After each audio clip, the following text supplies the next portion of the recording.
안녕하세요. 7월 28일 목요일 아침입니다. 말씀과 함께 새롭게 여는 소망의 아침을 시작하겠습니다. 스튜어트는 진정한 기쁨은 고통의 부재가 아니라 하나님의 임재다라고 이야기합니다. 욥기 13장 20절로 28절까지 말씀을 본문으로 하여 나의 죄와 허물을 내게 알게 하소서라고 하는 주제로 함께 은혜를 나누기를 원합니다. 욥은 자신의 생명을 걸고 하나님을 만나 자신의 무죄를 주장할 것을 친구들에게 천명했습니다. 그런데 그 전에 하나님께 구할 두 가지 청원이 있습니다. 그것은 자신을 치시지 말라는 것과 자신을 두렵게 하지 말라는 것입니다. 이러한 조건이 충족된다면 욥은 더 이상 숨지 않고 하나님의 부르심에 즉각적으로 응하겠다고 말합니다. 욥이 이렇게 당당할 수 있는 것은 여전히 자신의 무죄를 확신하고 있기 때문입니다.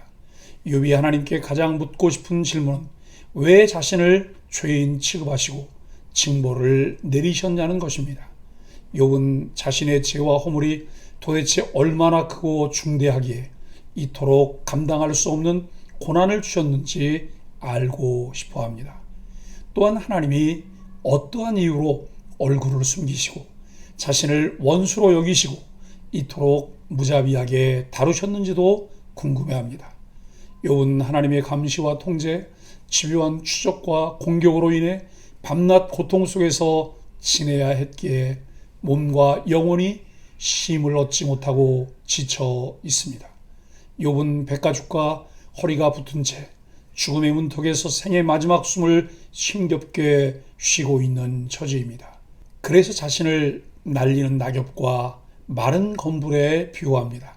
바람 부는 대로 이리저리 날리는 낙엽과 건불이 바로 하나님과 공동체로부터 떨어져 정처 없이 떠돌아다녀야 하는 욥의 처량한 신세를 대변합니다.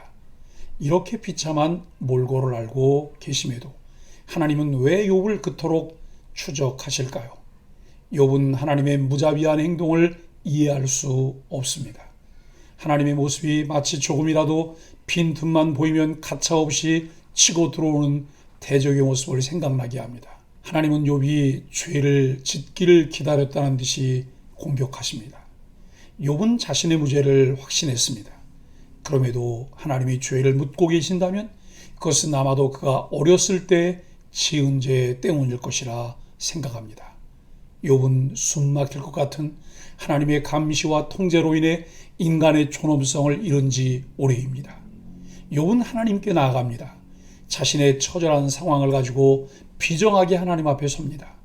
우리 역시 때로 처절하고 비장하게 하나님 앞에 서야 하는 시간이 있습니다. 우리는 아직 이 땅 위에 발을 딛고 살아가고 있고 이 땅은 결코 천국이 아니기 때문입니다. 20절로 22절은 만나서 대화합시다. 하나님 앞에 나아가 서기 위해 욥이 요청한 두 가지가 있었습니다. 주의 손을 걷어달라는 것과 자신을 두렵게 하지 말아달라는 것입니다. 물론 우리 상황은 욥과 다릅니다. 하지만 욥처럼 우리 역시 하나님 앞에 나서기 전에 나의 상황에 대해 먼저 구할 때가 있습니다.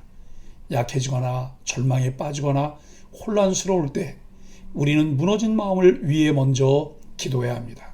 그렇지 않으면 우리의 연약함과 절망이 우리의 기도를 방해해 하나님과 대화하는 자리를 망칠 수 있기 때문입니다.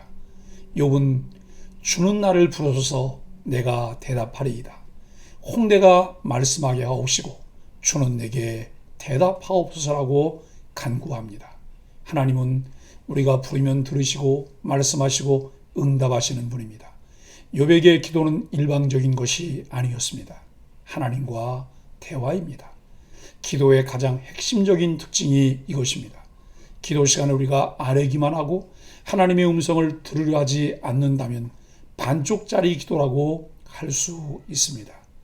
23절로 25절은 내 잘못이 무엇입니까? 욥은 먼저 자기 죄목을 알려달라고 요청합니다. 그는 형벌을 당할 것이라고 여길 수밖에 없는 상태였고 그 원인을 도저히 이해할 수 없었기 때문입니다.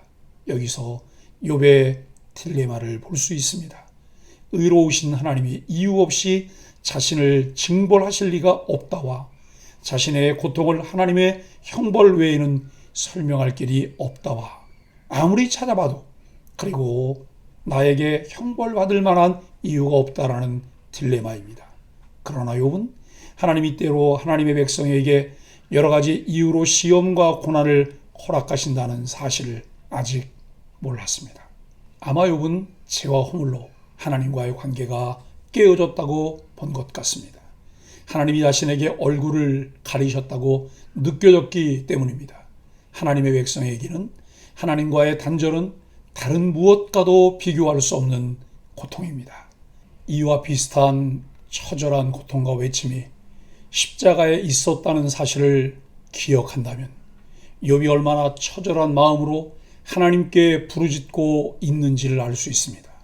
이는 하나님이 원수를 응징하시는 것처럼 자신을 대한다고 느꼈습니다. 그에게 하나님과의 단절은 그 정도로 가혹한 일이었습니다.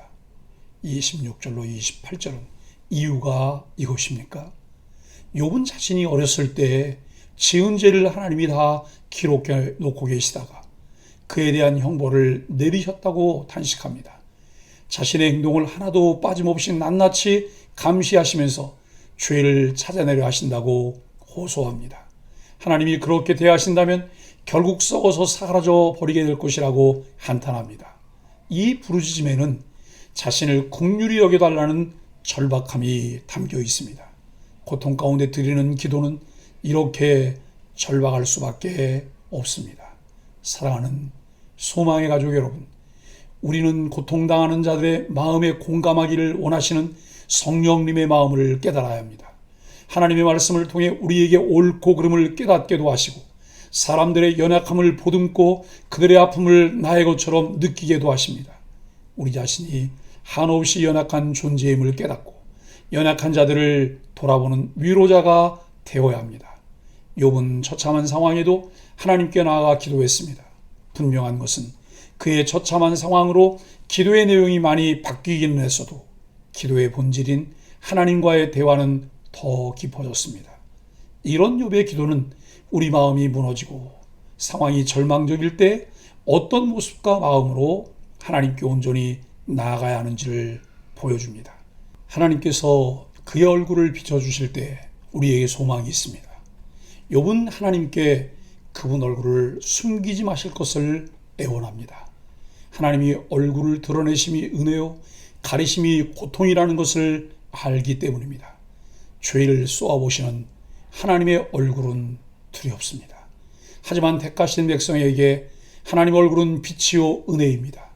예수 그리스도 안에서 의롭다함을 얻은 성도는 주님의 얼굴을 대면합니다.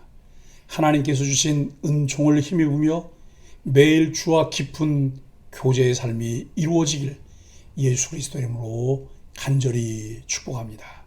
함께 기도하겠습니다. 어찌하여라고 울부짖는 욥의 절규를 무시하지 않으시고 다 듣고 계셨던 하나님의 모습이 그려집니다. 존재를 드러내지 않으시면서도 여전히 존재하시는 하나님께 우리 역시 부르짖기를 그치지 않으며 죄를 토설합니다. 원수가 아닌 친구로 우리를 받아주옵소서. 예수님의 이름으로 간절히 기도합니다. 아멘.